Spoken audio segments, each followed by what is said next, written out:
Hello and welcome to the JackCast, the Swansea City podcast. I am Guto Llewellyn, and with me this evening you have the pleasure of Steve Carroll's company. How are you, Steve? I'm good, thanks. How are you? Not too bad, not too bad. An interesting pod ahead of us tonight because we've got some, I think, very positive responses to what's been going on the field over the last few games from the Swans. It's a little bit more complicated off the field, I think it's fair to say. We'll leave the off-field stuff for the time being, Steve, because we've got two games to review. We didn't talk about the Wycombe win, which happened more than a week ago by now. So we'll start off with that. I didn't watch the game because I was working. I've only been able to catch up with the highlights. But it was a 2-0 win. And by all accounts, Steve, a very comfortable day at the office. Yeah, the best way to sum the game up would probably be when you play a lower league side in the cup and you play a full strength team and the other side don't really raise their game like can happen, and you just completely dominate the game really from start to finish, and the class told. And I thought that was what it was like. I mean, I thought Wycombe, from what I saw, they're really going to struggle to stay in this division. I wish them well, to be honest, because obviously they're going through what could be the best season in their history, and there's no fans there to see it, so I do have a lot of sympathy for them, but they just look completely out of their depth. We dominated really, especially in the first half, and it could really have been more than the two goals. I mean, there was a good chance with there was a cross in, and Gibbs White and AU sort of mucked it up between them. I think one head took it off the other, and I think it was AU was been behind would have I was like, actually it was Gibbs White that would have headed it in quite easily, but obviously we got the first goal after about 20 minutes from a nice Bidwell cross. I think we've been saying that a few times recently, haven't we?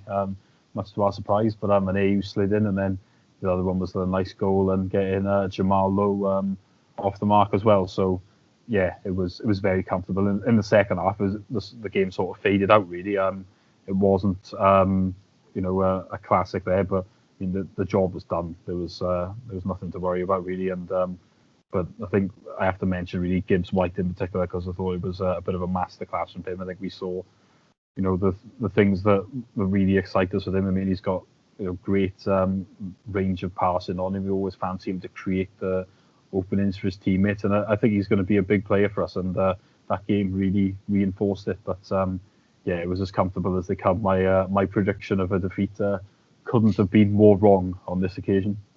I actually got a prediction right for a change. I did say that we were going to win 2-0. Looking back through social media and looking at the highlights, it's quite clear that we created a lot more chances than you'd usually see us create, looking a lot more potent in attack. Like you said, it probably should have been more than 2-0. And there was a lot of excitement among fans about that, the fact that we were playing this more attacking style of football. But I mean, how much should we actually read into that? Because like you've already said, I mean, Wycombe are bad, aren't they? They're really bad. I was going to check before coming on this pod what the record low points total was for a championship season. I haven't had time to do it, but whatever it is. 17, isn't it? Do you remember Rotherham a couple of years ago? Nobody was lower than that. Surely it can't be someone lower than that. Like, that is so bad, isn't it? That's dreadful. That's, you're talking... I think it was 4 wins, 5 draws. A point per game, something like that. You're looking at. I mean, that's ridiculous. Well, think of it like this: 4 wins and 5 draws. That means you've had 37 defeats. Damn, that's bad. But I think Wycombe are, they're in danger of doing worse. If we're being honest, they look so far out their depth at this level. They still haven't scored a goal. They've lost all their games. And they just look totally out their depth. And before the match, actually, I wrote my column for the Evening Post saying basically that Wycombe already looked quite clearly like the worst team in the league. And there were a couple of Wycombe fans who picked up on it online and said, this needs to be stuck on the changing room walls, and this will fire them up. If it was on the changing room wall, it definitely didn't fire them up, obviously. Wycombe are so bad. Can we actually read much into that improved attacking performance from the Swans? Obviously you can only beat what's put in front of you, can't you? So we can't stick the knife in kind of thing. I mean, it was a thoroughly professional performance, but I mean, to think we're going to create that amount of chances and dominate the game that much again this season, I mean, it's maybe you can't be so sure. But you know, it wouldn't have done us any harm. But as you say, I mean, Wycombe just look so far out their depth, don't they? I mean, when they put the stats up, I think during the game, it was stuff like they only scored 18 goals from open play last season. And I know the season didn't go to 46 games, but it did go to like 36. So like they're only scoring a goal from open play every other game in a division below. So you just think to yourself, how the hell are this not going to, do anything in a higher division? It almost seems like a bit of a fluke in some ways that they've come up. I mean, I'm not trying to be. Don't say that. They hate that. They absolutely hate that. I got stick for saying that they were a bit fortunate to go up last season, but it's true. They were eighth when the season came to an end, and on a little bit of a downer, I think it's fair to say. So they only got into the playoffs because there was a points per game. Like system. Yeah, they were seventh, weren't they? And I think they had a game in hand. So that jumped them up, didn't it? So they jumped over two teams then from eighth up to third, actually. They went all the way up to third on the back of this points per game system. So, and of course, they did really well in the playoffs, and they deserve to win the playoffs. I don't think there's any doubt about that. If the season had gone to its distance as it normally would have done, you've got to think that Wycombe probably would not have gone up. No. I don't think they would have made the playoffs probably, but they got a stroke of luck and made the most of it in the playoffs. But I think now with their resources as well, that being very limited, you just can't see how they stay up this season. But Swans got the job done against Wycombe and then moved on to a much tougher test against Millwall, a team who you just know are going to be very tough to beat, especially under Gary Rowett, who's done a very good job since going in there. Both of us, Steve, predicted 0-0s going into the match because there were two teams that aren't really known for scoring many goals, but two teams that are tough to break down. We won the game 2-1, Steve. How good was the performance in your opinion? There was nothing wrong with the performance.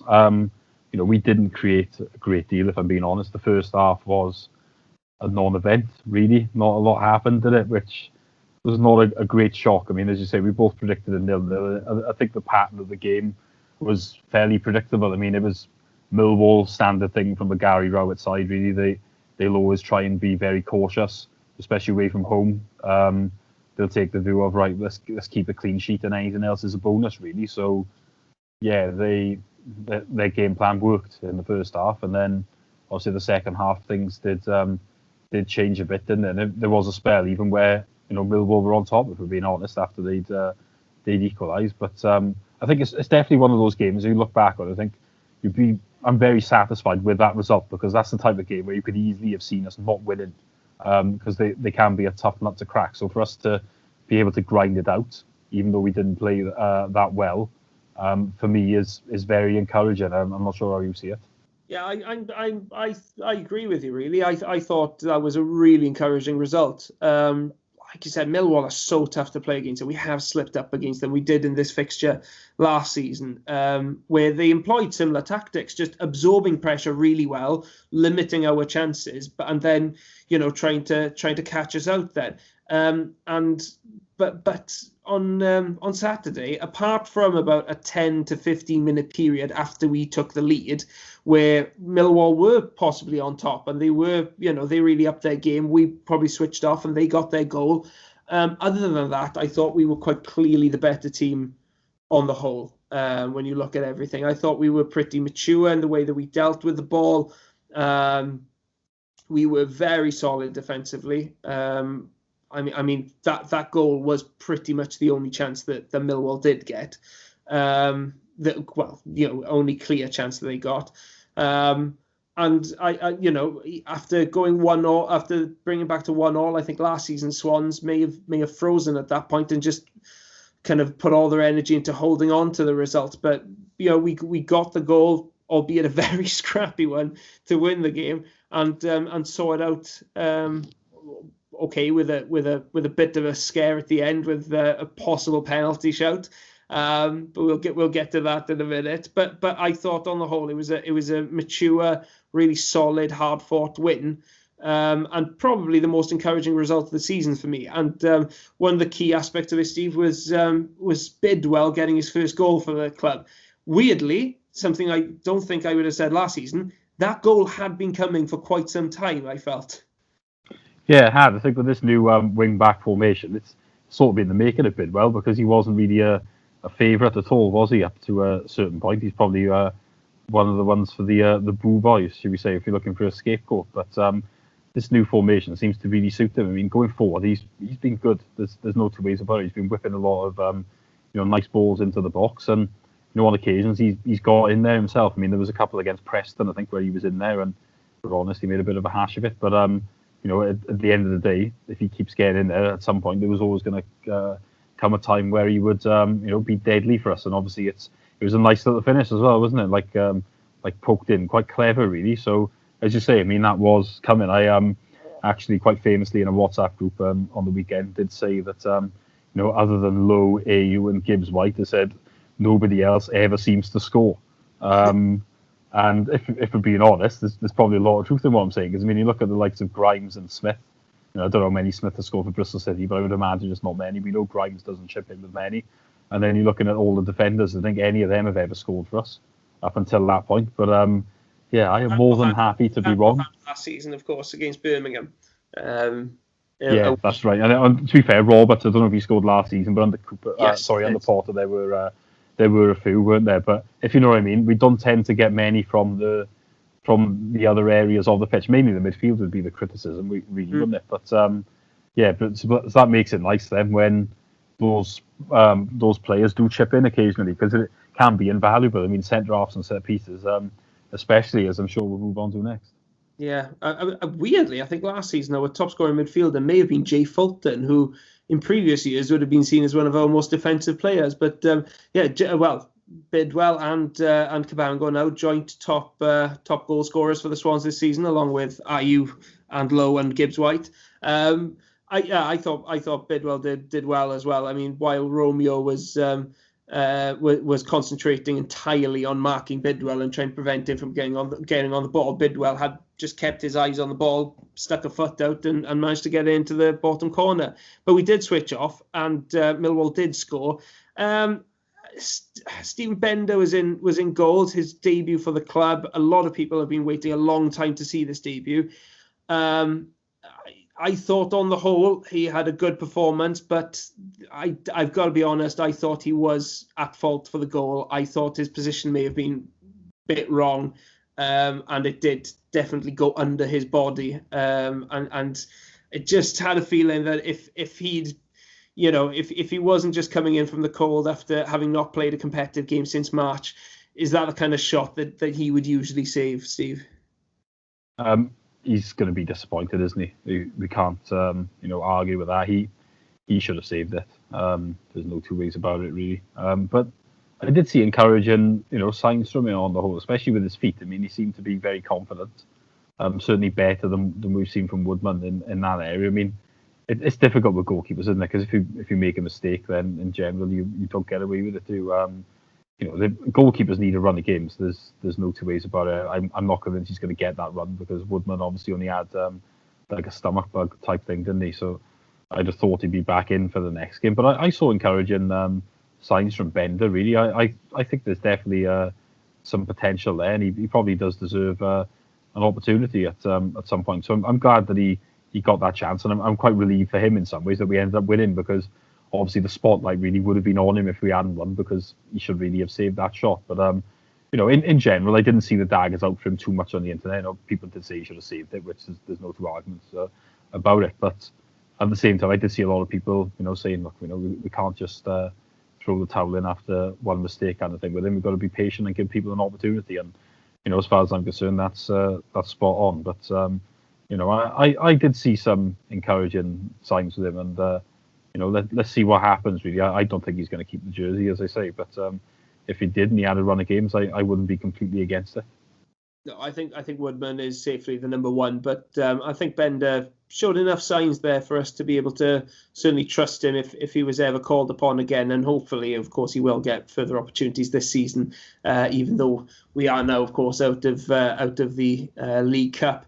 The Swans took the lead, the winning goal through Ben Cabango, probably the scruffiest goal of the weekend. But who cares, really? And but there was one incident, Steve, right at the end, which I think was a bit of a heart and mouth moment when Mark Gahey tussled with a Millwall player in the box. I take it the referee felt that the foul had taken place before the corner kick had been taken. But certainly I think Millwall felt slightly aggrieved by that incident. And it was one of those moments where you think, oh, what is going to happen here?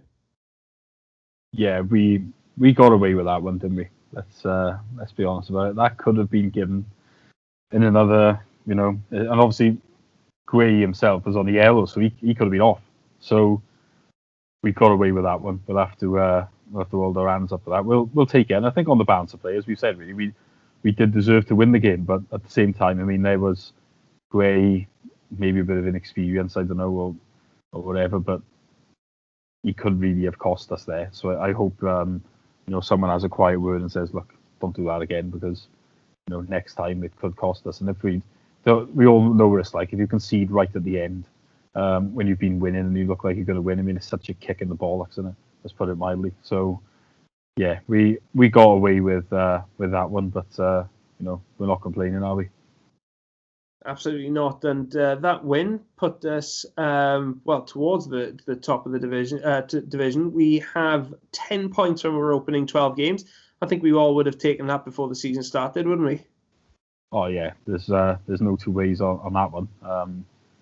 I think our fixtures haven't been too tough, if I'm being honest with you. You look at having Wycombe and probably Birmingham at home, the one that we didn't win, ironically. You'd have liked to have thought we'd have won those games. Preston away, based on last season, that's a trickier one, and obviously Millwall at home is as well, maybe a little bit tricky. But at the same time, I think we'd have all been expecting 2 wins in there at least, wouldn't we? So to have 3 and to have a draw as well, we've got to be happy with that, and we'll see how we go now after this international break. But yeah, encouraging start, and the main thing is got 10 points on the board already, without trying to be too negative. The first target, as always, is to get to around 50 points to make sure you don't go down. And we've already made a good start towards that total, so that's got to be a good thing. Absolutely. We're 4th in the table on 10 points, 2 points off Bristol City and Reading, who are, I think it's safe to say, surprise leaders at this stage of the season. Weird stat about Reading, by the way. They've scored 7 goals this season, despite only averaging 7 shots per game, which is a mad statistic. And that kind of brings me on, Steve, just before we move on to the off-field stuff. The Swans are 4th in the table, despite only scoring 5 goals in their opening 4 games. But that's not actually abnormally in the Championship this season, because goal scoring is just incredibly low in this division. We've only seen 99 goals so far this season, which is by far the lowest total at this stage of the season. Well, I went back about 15 years. I couldn't find anything that came close to it. So, we're barely averaging 2 goals per game in this division. There are, I think, 14 teams in this division who are averaging either a goal per game or less. And you contrast that with the Premier League, because in the Premier League they're saying, the lack of fans is, taking the pressure off, and they're attacking with more freedom, and we're seeing an average of 4 goals per game in the Premier League, and some mad scorelines, 7-2, 6-1s, total opposite effect in the Championship, a league which usually they say is much more exciting to watch than the Premier League. Yeah, it is bizarre, isn't it? In the Prem, I don't know if you saw a tweet from Dave Edwards, the former Wales player, the other day, because it was mentioned about the amount of goals in the Prem. And his theory was that because obviously there are no fans, players are not so scared to maybe take some sort of risks, and some of the risks are paying off, and a lot of the other ones aren't, and a lot of it's leading to more goals, basically. There's got to be something in it, because it is crazy the amount of goals that we've been seeing. So, I've got to think maybe there's something, but in our division, yeah, it's strange how there hasn't been so many goals. I mean, I was thinking back to the game where we played Birmingham, and then that was a weekend where I think there were the most Prem goals in a weekend ever. And I was thinking to myself, like, the worst game I watched all weekend, and I did watch a lot of them, was our game by a country mile, really. I was bored shitless compared to the others. But yeah, I don't know, it's a funny one, isn't it? I think we can only really relate it to the Swans in some ways. And when you look at it, we are very solid defensively. I mean, we've got 3 good centre halves. We've got a goalkeeper who maybe hasn't gone through brilliant form. Certainly with the cup game he played, but in general has been pretty good. But then you look at us maybe going forward, and as I said earlier, really we don't have a lot of players capable of scoring goals really, or anything like that. With the exception of Gibbs White, you don't think there's much creativity either. So I think that's the main reason why we've struggled. But why that's become a bit of a theme in the division so much, I don't know. But it's just a very strange sort of season, isn't it? And who honestly knows how things are going to end up? But if we're being honest, it is great to see more goals, isn't it? It's all about the entertainment, isn't it? But from our point of view, I think we've just got to sort of focus on ourselves. And the fact is, we have for as long as we don't sell anybody, which obviously we will get onto, then you'd be fairly confident that we are going to be difficult to score against. Well, let's get on to the sales. We'll start off with a player who is still a Swansea City player, but I think for the time being, I'm going to have to add there because there is heavy speculation linking Joe Rodon with a move to Spurs. I mean, it's no surprise, Steve, that Rodon is attracting attention from Premier League teams and from top Premier League teams at that. He is quite possibly the best defender in the Championship. He's been remarkably consistent for us for a number of years. Still very young, but no surprise that he's being linked. But I think what's irked a lot of fans is the rumoured fee that one, Spurs are offering, or said to be preparing to offer, and 2, the 18 million that apparently the Swans will be asking for, if reports are to be believed. A lot of Swansea fans think that 18 million, although it may sound like a big amount to a normal person, is quite low for a player of Joe Rodon's quality. What's your take on it? Yeah, I think 18 million is too low in general terms. But I think what concerns me the most more is that who we're dealing with here. You think Daniel Levy is the real expert when it comes to transfers and getting real value for money. I mean, look at the Højbjerg who they bought from Southampton.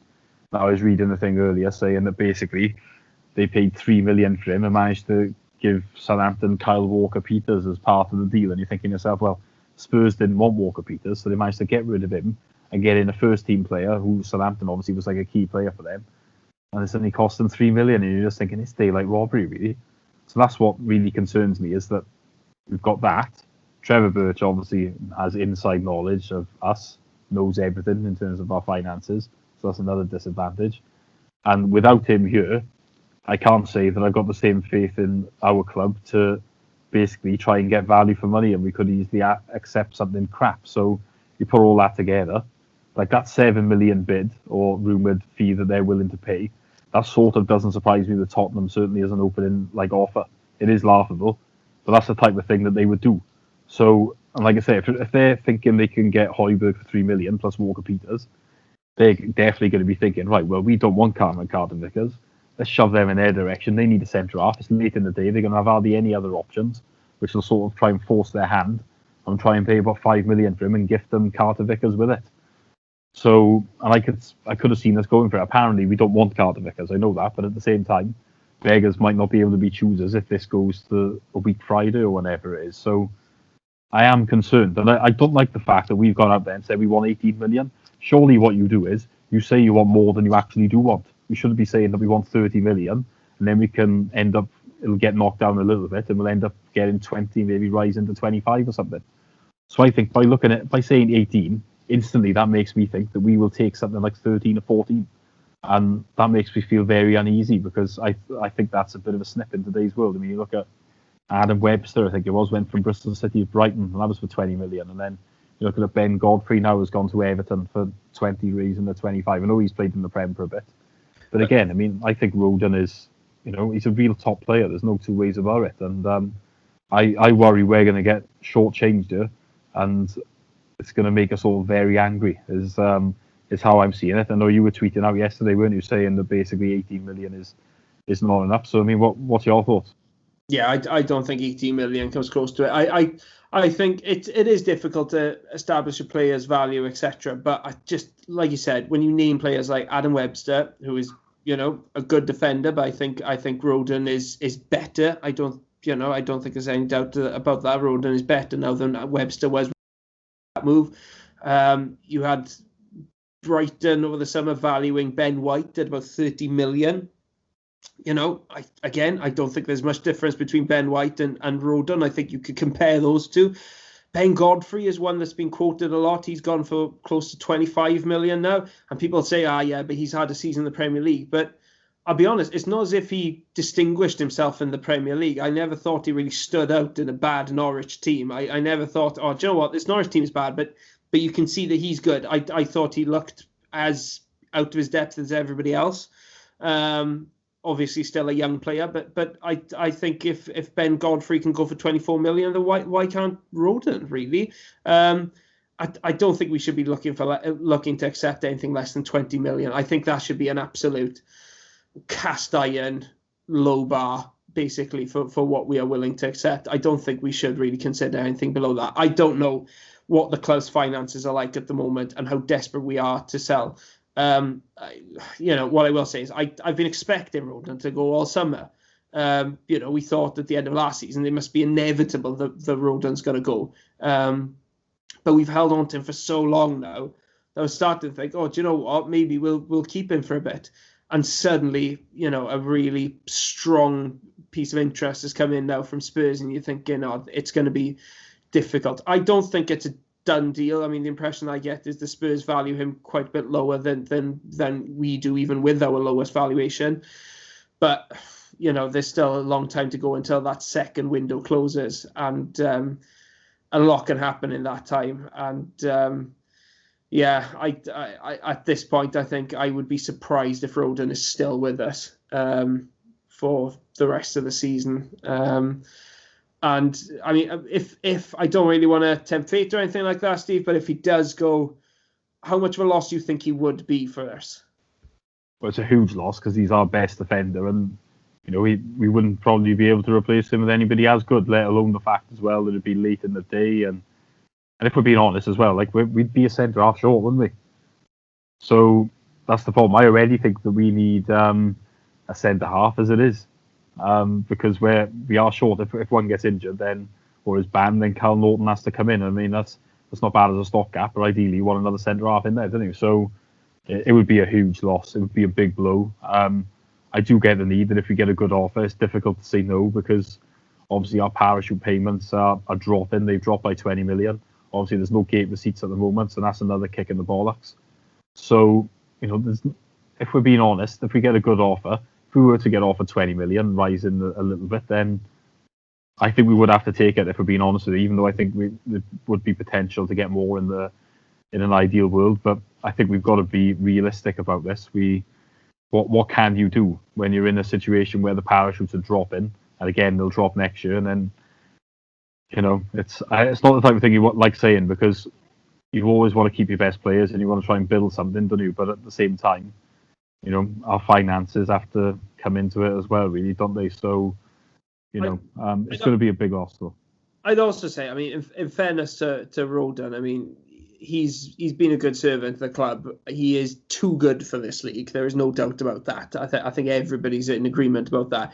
And in Spurs, I mean, this isn't like a move to a bottom half team or anything like that. It's one of the biggest teams in the Premier League. I mean, I wouldn't begrudge Rodon for going at all. But, we have to get a fair price for what is our prized asset. And I just don't see 18 million. I think we'd be underselling him if we sold him for 18 million. I really do. And anything less than that would be an absolute travesty. It really, really would. And I just hope that Swans can hold their nerve and demand a decent price for him. And in fairness, over the last few years, we've we've done pretty well to get a good price for some of our prized assets. I mean, I thought McBurney and Dan James, we got good prices for them, considering especially where Dan James was at with his contract, etc. But obviously that was done with Trevor Birch at the club, and he's now, of course, on the other side, and it's a bit of a sneaky move by him coming back in for our top player, but he knows what he's doing, Birch, as we saw while he was here, and he's not a man that I would want to face at the other side of a negotiating table. That's for sure. So we'll have to just wait and see with Rodon. We just have to wait and hope that he will still be here when the Swans return from the international break. One player, Steve, who will not be here is Christopher Pettersson, a player who has made very little impact on the pitch since he arrived from Utrecht last summer. But I mean, there was a bit of dissatisfaction among fans about the nature how he went. Steve Cooper said that he was given a text shortly before the Millwall game telling him not to play Pettersson because this move was in the offing. A lot of fans certainly weren't happy about that. You got the impression that Steve Cooper wasn't too impressed with it. What was your take on it? Obviously, I sort of understand selling him because it seems like he wasn't going to play much at all. So when you think of it like that, and we don't really play with wingers at the moment, then it did sort of make sense to cash in. It's more the way that it was done, really. I mean, you don't want a manager getting a text on the day of a game saying, look, you've got to pull this player out with the team and all this type of thing, really do.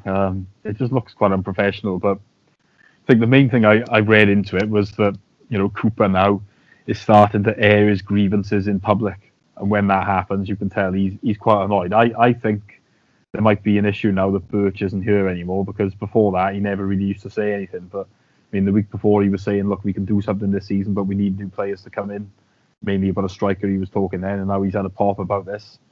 So, what's going to happen if Rodon goes? I think he's going to lose the plot, isn't he, I'd have thought. So, yeah, it's more the way that it was done. I mean, in terms of Peterson, I personally do think he had something to give. I think he's been a little bit hard done by. I thought there was something about him, but obviously it's not something the manager agrees with me on. So, yeah, if he's not going to play, then we do need money ideally for players that probably aren't playing. So we've got a few quid for him, and it's as simple as that, really. But I think it will go down as a transfer that's a little bit disappointing, really, because I think that it was one that did promise something. Obviously, Cooper had worked with him before, and for whatever reason, it hasn't worked out. So, yeah, I think he might do something in his career, because I think there was something there, but obviously it's not going to be with us, is it?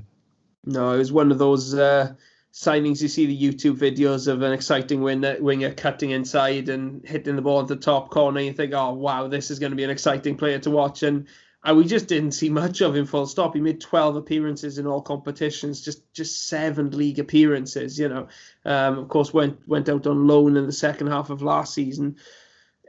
It just did not work out at all. It was a rare signing where we actually paid for a player as well, which doesn't happen that often these days.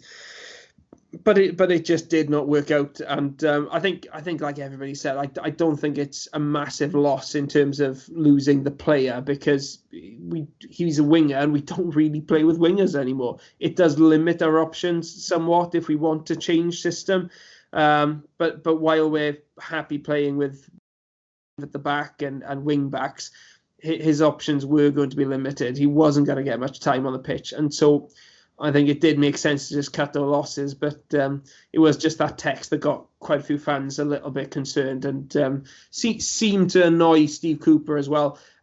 We did get another player in though, Steve, a player who's been linked with us for all summer, really, and that is Victor Gyökeres from Brighton, who's joined on loan. Another loan signing, another youngster being borrowed from a Premier League club. We'd spoken before. We didn't really know much about him. We'd seen a little bit of him in League Cup action for Brighton. Scored against Portsmouth earlier on this season. A decent goal, albeit against a very poor Portsmouth team. But we did get a sight of him against Millwall. What did you think of the very brief glimpse that we got of him at Millwall, and what's your general opinion of the signing? Well, we need a striker. That goes without saying, really, doesn't it? We didn't see a great deal of him. He's come on when we were winning, and we weren't really creating a lot. But he's got a presence about him, and he's a tall guy. It's going to be interesting to see what he's like in the air, really. Because that could be a different type of option for us, really, with a centre forward. So, I'm cautiously optimistic, I suppose, about it. Brighton have played him in a few games. He did play against Man United, didn't he, in the League Cup? So they must think he's, at least a bit of a prospect for them. So I'm just glad we got somebody in, to be honest with you, because it was vital, wasn't it, that we had a striker. Because as much as Lowe and AU were both playing up front, I don't really regard them as like an out-and-out centre forward, really. So it feels like now we might have that player. Whether he's going to come into the team in the near future in terms of starting, I don't know, to be honest, because while we keep winning, it's going to be difficult, isn't it? But we needed a striker, and at long last, we've got one in. Obviously, I don't know whether, a bit of a coincidence that on the same day we and Brewster went somewhere else, and maybe we were just holding out just in, with the smallest hope that we would be able to get him in, which obviously wasn't the case. But we've finally got one in now, and as far as I'm concerned, all we really need now is a centre half, really, or maybe two if Rogan goes, obviously. But as long as that happens, then we're reasonably strong. We're not really short, I suppose, in many positions, then, or not especially short anyway. So that's the most important thing. Yeah, I mean, we're never going to be we're never going to have that much depth in the squad, really, in the current situation. That's a similar story across the Championship, really, unless you're Nottingham Forest. Your squad isn't going to be particularly massive, or a Norwich or one of the other relegated sides.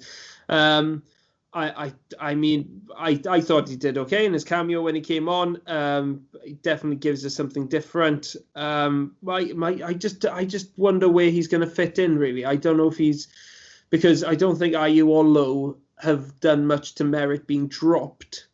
They've both started the season pretty well, I thought. But if we are looking for a more established out-and-out striker, then he's the main option now. And the only other thing that concerns me about this is that if Gyökeres is going to be on the bench, which I think is quite likely, then what happens to Liam Cullen, who I thought had a good end to last season. I was hoping we'd see a bit more of him this season as a sub coming on and trying to grab goals late on in games. I just wonder how Gyökeres' arrival affects his development as well. Because I quite like Cullen. I think he's got real potential, and don't really want to see anybody kind of stand in his way and block his route to the first team. I mean, you said there, Steve, that you think it's two centre halves one, maybe two centre halves that we need. I think if we sell Roden, we definitely need at least one other centre half. Possibly two, but I can't see us bringing in two, really. I can't see us bringing in anybody else now unless Roden leaves. I think that may be it now. Let's leave the Swans for a second. And actually, no, let's not leave the Swans in a second, because there was more kind of breaking off field news over the last few days. We should probably do the Twitter question as well, shouldn't we? Oh, yes. Do we have a Twitter question this week? Sorry, I put it out there. Do you want me to deal with it? Yeah, you go ahead, because I'll be honest, I've been so busy, I did not even know we had a Twitter question. Well, it was the one you suggested yesterday. So it was, our question is, what price would you deem acceptable to sell Joe Roden? So I'll go through them now. So we have SCFC Theo says 20 million rising to 25 in add-ons. Ben Church said 21 million plus 3 in add-ons. Seems like our finances could stop us from holding out for that much, though. Ryan Phillips says whatever figure gets category 1 back to find the next Joe Roden. Detroit Jackalope says 18 million plus a body, or 20 million alone. Danny J says if it's Spurs, straight swap for Bale and Kane, and I'm serious. I think we'd all take that, wouldn't we? Chris Davis says 20 plus Tanganga, is it? Can't remember how to say his name exactly now. Paul Thomas says 25 million. It'll end up being 15 million plus Carthorse Vickers, though, which would be a terrible deal. Quite why we appear to only be asking for 18 million as our negotiating high point is baffling. That's a point I've already made. And obviously, Carthorse Vickers tells us everything we need to know about his thoughts on him. Ashley James, 25 million plus a player in return. Even then, it wouldn't be over the moon. Scott Elvins, 20 million plus Carter Vickers on loan. Nick says, shouldn't consider anything under 20 million, but with our owners and Trevor Birch knowing our finances inside out, got a feeling he'll go cheaply. Matthew Walsh says, Trevor Birch will know what we can afford to accept decline. Hopefully Spurs will be trumped by another club on that basis and we'll get a better offer for him, so he doesn't actually give a fee there. Reece says, Norwich selling Godfrey 25 million. That's the type of figure we need to look at for ourselves. 7 million would be a joke. Then we have Craig Davis, 25 million. Scary thing is, Birch knows our financial status. I don't trust Winter enough to hold out for a fair price, especially on the back of the Peterson saga. Reece McMillan, don't want him to go, but he was always going to step up to the Prem. I think anything less than 20-25 would be a bad deal. He's a prized asset. A good season in the Prem could see his valuation go up to 30 to 40 million. The 7 million fee being talked about is ludicrous. And then we have Hugh Mellor. It doesn't matter what we think the price should be or what the price ends up being, as regardless, the money won't see its way back into the team, so it's a bit academic. But I'll join in and say anywhere north of 20 million. So the general consensus, Guto, there is 20 to 25 million, isn't it? Which is sort of what we were already talking about, wasn't it? Yeah, I think that's pretty realistic. I think I was surprised. I expected some fans to come back and say not a penny less than 40 million and comparing him to the Maguire transfer and stuff like that. I think that's reasonable. Most of those answers, 20 to 25 million. If we can get somewhere in between those two marks, I think that's okay. I think that's a reasonable price to demand for a player of Rodon's quality, as we've discussed already. And like I said, I'm surprised that there were so many kind of sensible answers there. But whether we will get that amount, we'll have to wait and see, really. Did you agree with them for the most part? Yeah, I think so. Like you said, they were quite sensible answers because, when I'm hearing people talking about 30 plus, like, you just got to be realistic. It's never going to happen, is it? There's just no chance. I think 20 to 25 is, even then, I as I said, I don't think we're going to get that, but I think that's realistic based on what you see in other players going for, and that's what we should really be asking for. Like I said, asking for that 18 million is the high point. It's just asking for trouble, really. It's poor negotiating, and it indicates that we want to do a deal. So, yeah, I think that's the concern. I think there's going to be a lot of angry people if this deal ends up going through, because it's not going to be a deal that's great for the club, really. But yeah, I think most people did seem to be fairly sensible from the responses that we had. How very unusual for a Twitter question. Thank you very much for everybody who answered, and keep your eyes peeled for another one coming up before the next pod. Like you said, there is another departure of sorts, Steve, because Steve Kaplan, one of our co-owners, has stepped down as a director of the club, it appears. We found this out through Customs House documents, which appeared online yesterday. It's amazing, isn't it? Fans these days keep a closer eye on Customs House than we do on kind of Sky Sports News. I think everybody's just confused, really, and wondering what exactly this means. Is he stepping away from the club entirely? Is he going to still remain as a part owner, or is he going to be taking his share? Is he going to have any part in the running of the club from now on? It's still very unclear, isn't it? It's very unclear, and until something else goes up on Companies House, we're not going to find out, are we? BBC asked the club for a comment on it today, and as usual, they completely declined because they don't want us knowing anything. Isn't there something about a parent company of the club or something being set up in Delaware? And I think, as far as I'm aware, that's the type of place where, it's a bit like Panama. I think you can do things on the quiet and people will never find out. It's all very secretive, isn't it? They're doing things that they don't want us to know about. That's the underlying point. We cannot trust them as far as we can throw them. They are all bad news for this club. Wycombe has walked away, or should I say, we have no idea. Obviously, share-wise, we still believe he's the person with the most shares. So why a person with the most shares would step down as a person with significant control is a bit of a strange one, isn't it? But I mean, obviously, Jake Silverstein has come involved. He's put some money in, isn't he, as far as we're aware, or maybe he's tried to buy shares. I mean, are we going to see him try to buy more shares and stuff like that? I mean, that I certainly wouldn't rule that out, because I think it was surprising in the first place, wasn't it, that anybody wanted to buy any of our shares at the moment, particularly a small stake when you're going to have no influence over the running of the club. So yeah, it's all very shady, if we're being honest, and it has been from day one, isn't it? I mean, these guys, we still don't even know what their intentions are. And the last 4 years, if we're being honest, off the pitch has been a complete shit show. There's no two ways about it. We were a good Premier League club before these idiots bought us. Maybe there'd been some mistakes made in the year previously to the other owners selling, but I mean, if we'd sold to the right people, there's nothing that couldn't have really been put right. But instead, we sold to a group of no-hopers, and this is the position that we find ourselves in now, really, isn't it? But it's concerning, is the underlying truth of it, and I'm sure you feel similar to me. Well, I'd love to kind of contribute more to the debate, but the truth, I don't know. I mean, we're in the dark here. We were hoping, I mean, under Trevor Birch, communication between the club and fans improved immeasurably, and it was back to the kind of level that we would want from our club.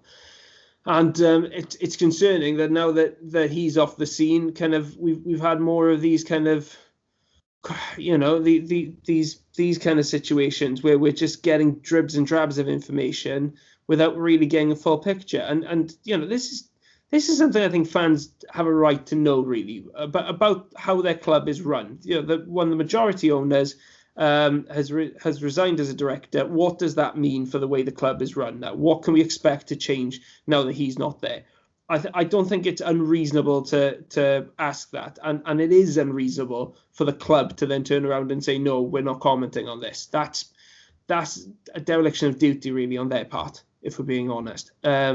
So it's that's quite poor communication. One other criticism on social media following this announcement was it has emerged that the trust have been open and said that yes, they knew about this a few days before it was announced. I don't know if they know how much more than us they know about what exactly this will mean for the club.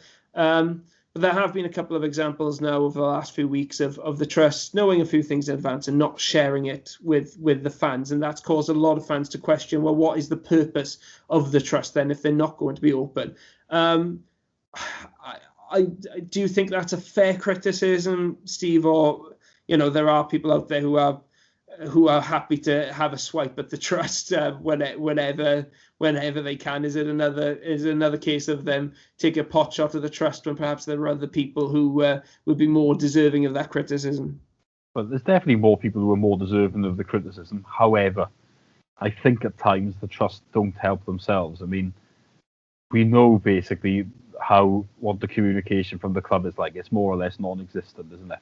Birch wasn't bad with it, but in terms of the things going on behind the scenes, there's loads of stuff we don't know, and we're probably not going to know because this lot don't want to tell us anything, do they? It's as simple as that. So when the trust are given this type of information, they need to get it out into the public domain as soon as possible, as far as I'm concerned. Now, I'm not saying that within a day this should have gone out there, but within maybe 3 or 4, maybe they should have had some legal advice, said what they can or can't say, and then put it out into the domain. Something along the lines of, we have recently been informed that Steve Kaplan is no longer the person of significant control and has stood down as a director, and that the two men, whatever they're called now, and obviously Julian Winter and, I've got it in front of me, Samuel Porter are going to become directors of the football club.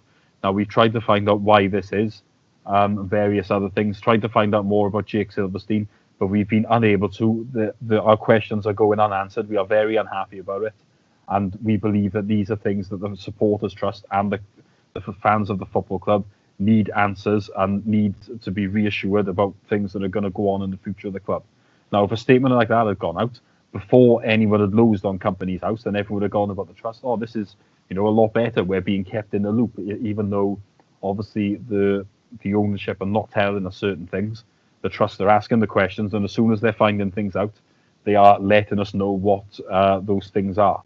Now, they chose not to do that. That was a mistake, because now people are just thinking, well, you knew that information, and you just sat there. You didn't bother telling us. Like, you're there to represent us. Now, I'm sure it was discussed, trying to reveal it in advance. I did speak briefly to the trust chair last night, and I spoke to someone else who was on the board earlier on today, and I passed this message on.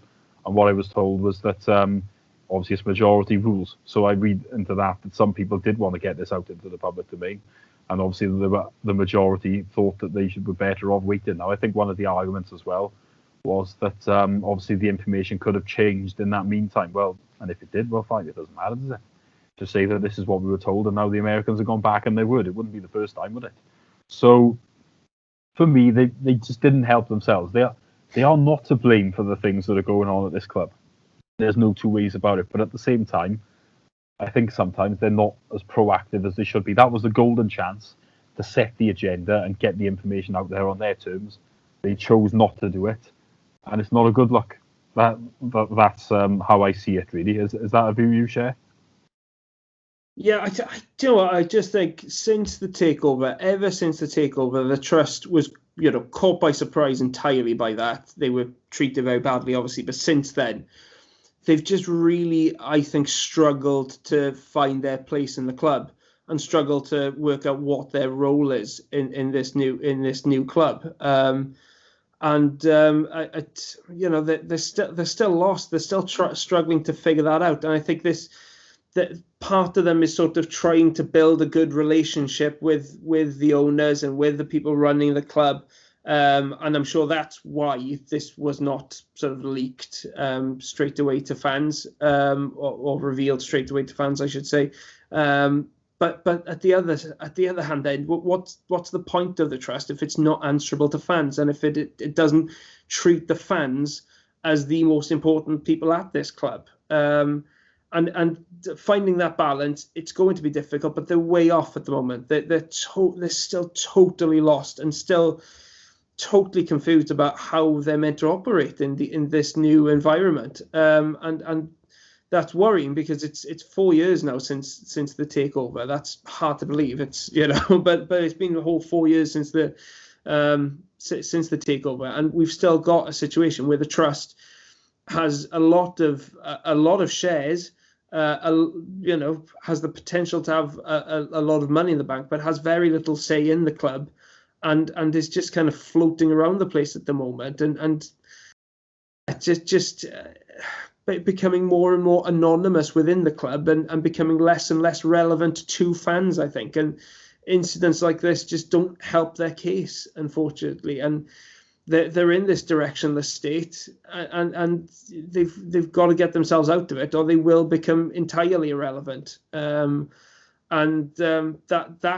can't really be allowed to happen, whatever your opinions on the trust is, because they're in this position where they could be taking the owners to court pretty soon, in a case that if it does end up in the court, will have a massive impact on how this club is run. Will almost certainly, change the whole mechanics of this club. And so, if the trust is going to go into that, they can't go into it in a situation where they don't have the backing of the fans, or the kind of or the trust with the owners. They have to have at least one of those going into that case, or it will become a farce, unfortunately. But they're in a tricky position, and fans. There are many fans who don't really see the relevance of the trust anymore. There are many fans who don't really don't really appreciate the role the trust has in the club anymore, and are asking the questions, well, what's the point? And I guess what I'd say is that they've got to prove to fans that there is a point. They can't live off past glories. They have to come out and show fans that there is value still in this organisation. That's my opinion. I don't know if you agree with that. Yeah, I just think they just need to be a bit more proactive. I know they are restricted a little bit in terms of this legal case. They've had to go through so many things to get it to a certain point. But what I would say is it's been voted for legal action. So as far as I'm concerned, it is going to happen, but they just have to secure the funding. I think that is going reasonably well, from what I understand at the moment. So, but yeah, I mean, they've been shafted, haven't they? This, regardless of this conversation, we should never forget that the reason that we're in this mess mainly is because of the former shareholders who have sold us to these idiots. That's what the big issue is. Never ever forget it. Like it was mentioned yesterday by the trust chairman about how they've sold us out, and now the company like documents and stuff, they're all in Delaware where no one can get access to them. These people were meant to be lifelong fans of the club, and look what they've done. This is shocking behaviour. There's no two ways about it. The way that the club was sold was appalling as well. So, the trust have definitely been, hamstrung by that, and they found it difficult to sort of react to it. There's no two ways about it. And when it came to this legal action, they had to justify that they were going through the mediation route and all this type of thing. And these things take time. But the problem is most of us don't have a lot of patience. We want things done immediately. And I am one of those people in general, if I'm honest with you. But unfortunately, it hasn't been like that. And it's taken a long time. And I think people just probably think sometimes that the trust aren't doing anything. It's not actually the case. It's just that they have to go through all these things. I can't imagine how the people concerned are probably even more frustrated than us, and then probably get, wonder why they're bothering in some ways when they get all this stick. So that's another thing I would always say is never make the abuse personal, because these people are giving their time. They're volunteers at the end of the day. Other than the supporter director, I don't think any of them get in ways of any money for it really. So it's a difficult one, isn't it? And they have been hamstrung by what has gone on. But I think if we do get to a point where the trust have got a buyer, or sorry, not so much a buyer, a funder for the legal case, then it'll get interesting, because then it'll be very difficult for the case not to go to court, and then obviously we'll find out a lot more stuff about what's gone on and all this type of thing, and I think things will get lively. So from the trust point of view, then as well, they've got these shares, but they can't influence what's going on because the Americans have got over 75% of the voting rights, and they've got 68% of the shares or whatever it is. So if then the sale goes through after the legal action, and then they can sit on millions for years and then wait for an opportunity to buy back in, that might be the best case scenario. It's not ideal, but unfortunately, the position that they're in, I don't think they've there are many other alternatives anymore because of the position that we've been put into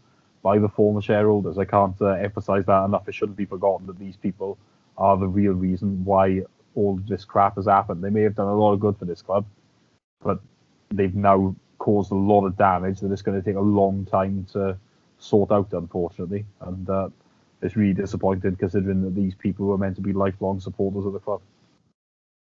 And it is a worrying situation to be in. There's no doubt about that. And I don't know how it's going to turn out in the end.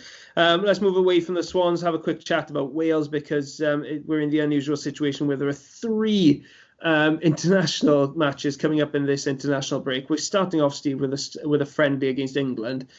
Usually a match against England would generate a lot of excitement, but I cannot be bothered with this friendly at all. I cannot understand why, in a massively congested season anyway, we're squeezing a friendly into a 2-week international break. I cannot understand it. I just can't. I'm sorry.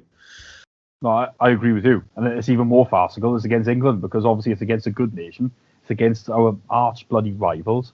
So immediately then that tells you that you can't even ease up and not take it seriously. You sort of have to, because it's England and we don't want to take a pasting off them, and ideally you want to beat them, even though it's sort of a bit of a meaningless game, really, isn't it? So, yeah, I think we've been very foolish for this. And, the games that matter are the 2 Nations League games, because obviously if we win the Nations League group, we then be in with a good chance of a playoff for the World Cup, regardless of how we end up doing in our qualifying group. And that, you can't really put a price on that, because that, that having that extra chance to get to the World Cup could be crucial and could end up helping us qualify. So, we don't want to be jeopardising that over a poxy friendly with England. But again, it's England, and I'm thinking about it here, and obviously I want to beat them because it's England. So Giggs should not have put us in this position. I'm not happy with him about it. And like I say, if we don't go to Dublin and win on Sunday, then we're all going to be looking at it thinking, has this island game contributed to it? Yeah, absolutely. And, as an occasion, I mean, it's going to be playing in front of an empty stadium anyway. There are so many players missing for both teams, for various reasons, injuries on the Welsh side and the young English players' failures inexplicable failure to adhere to COVID-19 restrictions. I mean, it's mind-boggling that so many of them do not get it. But it's going to be a limp occasion. I think an understrength England team is always likely to beat an understrength Wales team. I would say. I think we need to be at full strength to compete against England. But put it this way, whatever happens on Thursday, if we beat England, but somehow, then obviously I would be landed. I would be delighted that we had that friendly. It would have. I think a World Cup final. It would be amazing. I mean, we wouldn't stop going on about it. I don't even care if they've got their under-12s out. If we beat England, I'm celebrating flat out. But if we lose, I mean, it's not exactly going to be a repeat of Lens, is it, in terms of emotional distress of losing to the old enemy?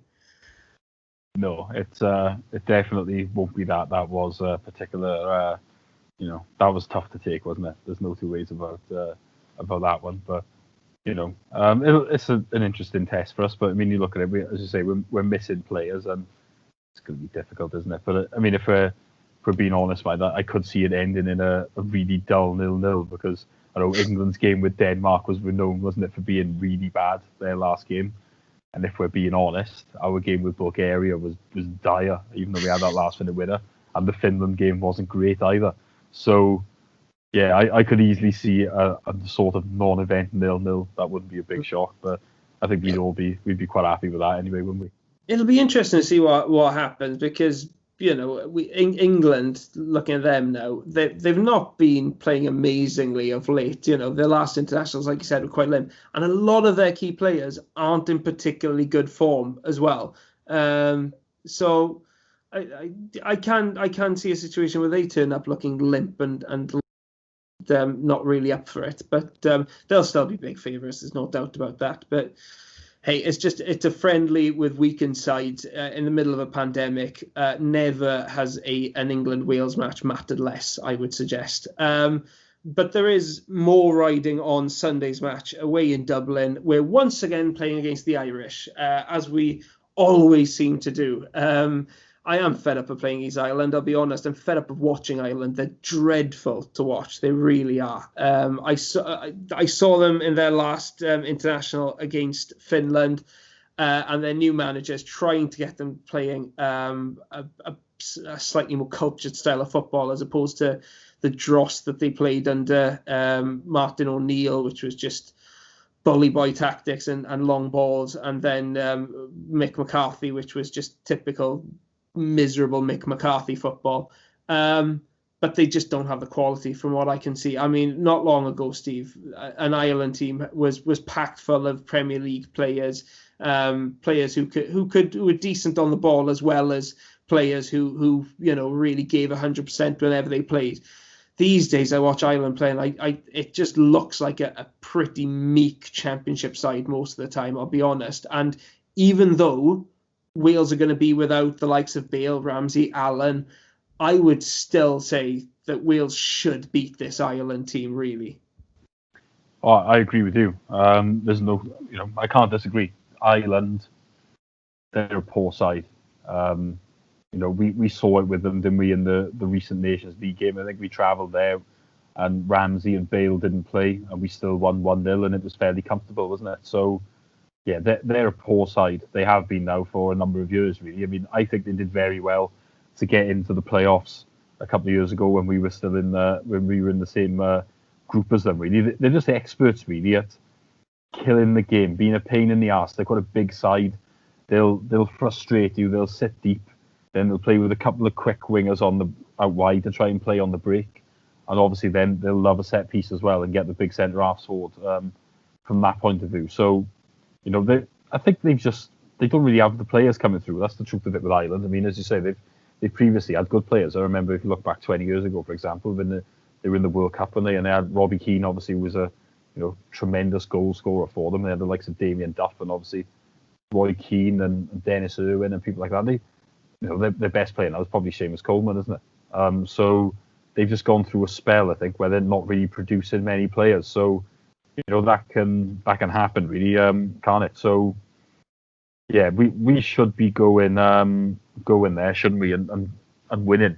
That's what I would say. I mean, Ireland, I can't remember who they've got in the playoff. I think it might be Slovakia, but they're playing on Thursday. They're going to be taking that far more seriously than our game. I'm not saying they're not going to play a full team against us, but they're going to be putting everything into that game, whereas we just got a friendly. So that's the other way that I think we have to look at it. So yeah, it's a game that we should be winning. I think we certainly should not be losing it. I know that much, but we are missing a couple of players. But I mean, the strength and depth with Wales now is far better than it's ever been, really, isn't it? I mean, you think, I know in the centre midfield that might be a bit of a problem if there's no Ramsey and there's no Allen. But I mean, you look at creative players we've got. Obviously, we've got the likes of Dan James, we've got Harry Wilson, we've got David Brooks, we've got a striker now and Kiefer Moore that seems to be the position that we were struggling previously. So, you just think there is, more of a threat there, really. So it is encouraging, and I think we're expecting to go there and win, really, aren't we? Just looking back at the team that played against Bulgaria in our last match, it was Hennessy in goals, a back four of Roberts, Lockyer, Ampadu, Ben Davis. It was Matt Smith and Morel in midfield, behind Gareth Bale, David Brooks, and Dan James with Kiefer Moore up front. I mean, Lockyer is out injured, so you'd imagine that Rodon comes in for him. But are there any other changes that you would make to that team? Because despite the attacking talent in the side, we didn't really create much against Bulgaria. I know we were a bit rusty, having not played much. But are there any players that you would like to see against Ireland or at any time really in the next three matches that weren't really as obvious in the last set of fixtures? I'm not so sure, really. I mean, like I say, we are a little bit limited on certain players, but I mean, it'd be interesting to see if that Dylan Levitt gets a game again. I mean, he did okay, didn't he, in Finland? But I mean, the midfield is the key area when you think about it, because I mean, Ampadu didn't even play in there, did he? And you'd probably say our strongest midfield would be Ampadu, Ramsey, Allen, and there's a fair chance that those players, maybe none of them are going to play. So I'd sort of like to see Ampadu probably back into midfield, because I think at centre half we are, we can be strong without him there, and I think he could be more influential for us in that holding midfield role. So that's probably the one change I'd make. I absolutely agree with that. I think Ethan Ampadu is a fine defender. I think he has the potential to be an absolute world-class midfielder. I think midfield is his position. He can really dictate play from there. He can drop deeper if need be. I'd love to see Ampadu take the place of say Smith / Levitt in midfield, and then possibly have an all Swans centre-back partnership, say Rodon and Cabango. Mepham's there as well. He's probably ahead of Cabango in the pecking order. But I'd prefer to see that personally. The other player that I'd be interested in seeing either in any of these games really is Tyler Roberts, who's a player who's drifted off the radar a bit with Wales, mainly due to injuries. But we haven't really seen much of him in a red shirt recently. But he played his part in Leeds' promotion last season, and he's getting games in the Premier League. And he's always a player that I felt was very talented and could go very far. I didn't think it would be as a midfielder. I thought he'd be more of an attacking, as a striker really. But he's doing pretty well at Leeds. In a team that's playing very well at the moment. I wouldn't mind seeing him given a go and seeing how he fits into this new system personally. From what I saw of him previously with Wales, I've got to be honest, I wasn't a massive fan. I felt he wasn't very influential in games, but the other way to look at it was that was mainly 2 years ago, wasn't it, when he was playing in some of those Nations League games. I think one of them was away to Ireland, actually. So, 2 years is a long time, really, in international, well, in any football. So, especially for a young player. So he may have improved in that time. So, yeah, you've got to think it's unlikely, haven't you, that Kiefer Moore is going to start all 3 games. That's what I would say. So, in that sense, there is a good chance for him. And obviously, Robson Kanu was pulled out with an injury, so that's one less place of a competition for him. So, yeah, I think there's a fair chance that he might have a game, and it'll be interesting to see what he's capable of, really.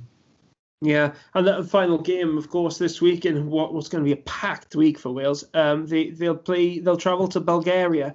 That's a heck of a journey to play against a Bulgarian team which has won just one game in the last 2 years, which is quite staggering, really, when you think about it. And that win came against the Czech Republic, which is quite impressive, really. But their form is not great. I'm surprised that they are at this level in the Nations League. But having said that, Steve, in the last game that we played against them, we had to wait until the very last minute to get a winner against them.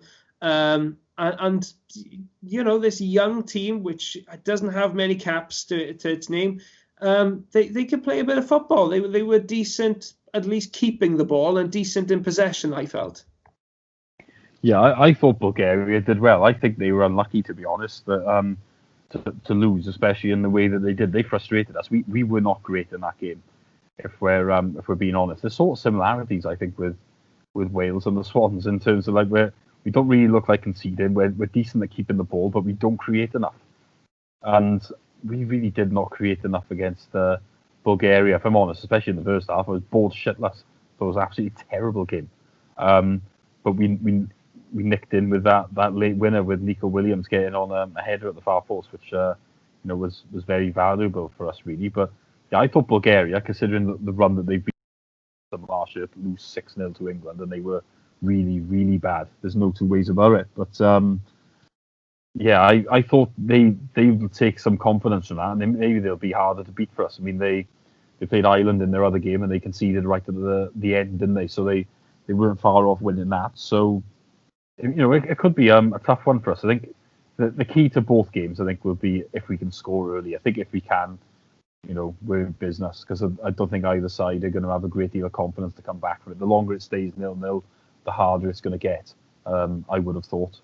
I see both games sort of being a little bit similar. So yeah, that's the way I would look at it. But I mean, like you say, really, with Bulgaria, there is staggering, because in history they've been good sides. So for them to go on a run like that, really, where they must have played a lot of poor sides in that time and been unable to win, it's quite staggering, really. It must be one of the lowest points in the history of Bulgarian football. Yeah, it must be. I mean, yeah, it has to be. I mean, it's not too long ago they had Dimitar Berbatov leading the line, who is one of the most enjoyable footballers you could ever wish to see.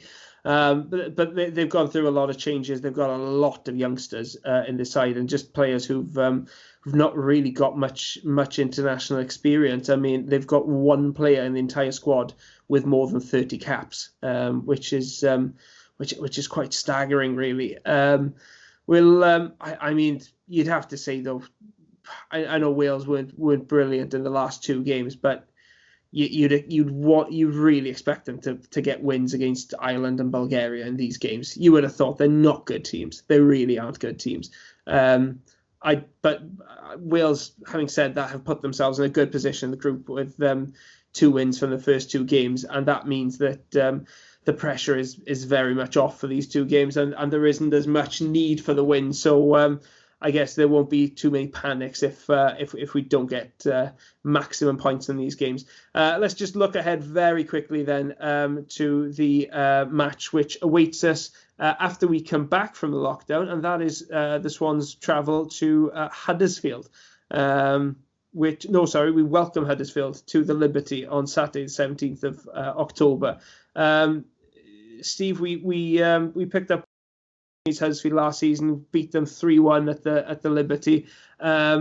Since then, they've gone through changes. They've got rid of the Cowley brothers, quite surprisingly, I would have said, and they've brought in a new manager themselves. It hasn't been a brilliant start to the season for them, I think it's fair to say. Is this another match which we'd hope the Swans would pick up 3 points? I mean, yeah, you would think so. I think they're in a bit of a transitionary period, I think, Huddersfield, really, because the Cowleys were, a bit more Route 1 football, whereas I can't remember the name of the guy they've appointed now, but obviously he was in Marcelo Bielsa's coaching staff, wasn't he? So I think they're going to be more of a possession-based team. I mean, my fanzine designer is a Huddersfield fan, and he's been watching a bit of them, and he said to me that they've had a lot of the ball, but not really creating a lot. So They have the third highest average possession in the Championship in the first 4 games, which surprised me. It's a tiny bit more than the Swans have managed. So they're obviously trying to keep more of the ball.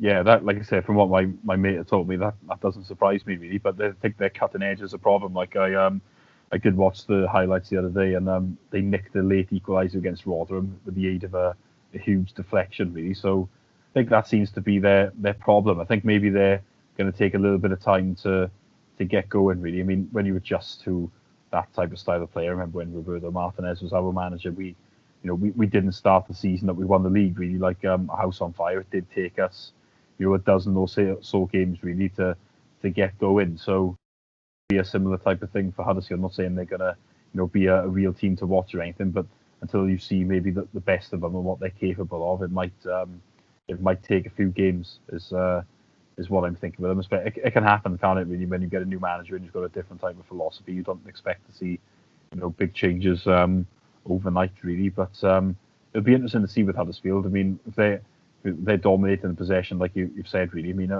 if they come down to us and they manage to impose themselves on us, because in general, you maybe would have thought Huddersfield would come down, be maybe a little bit cautious and try and come and take a point or something. But if they're going to look to try and get on the ball, then they may be a bit more on the front foot. So it'll be an interesting game. But as you say, I mean, it's also a game where we should be targeting 3 points, I would say.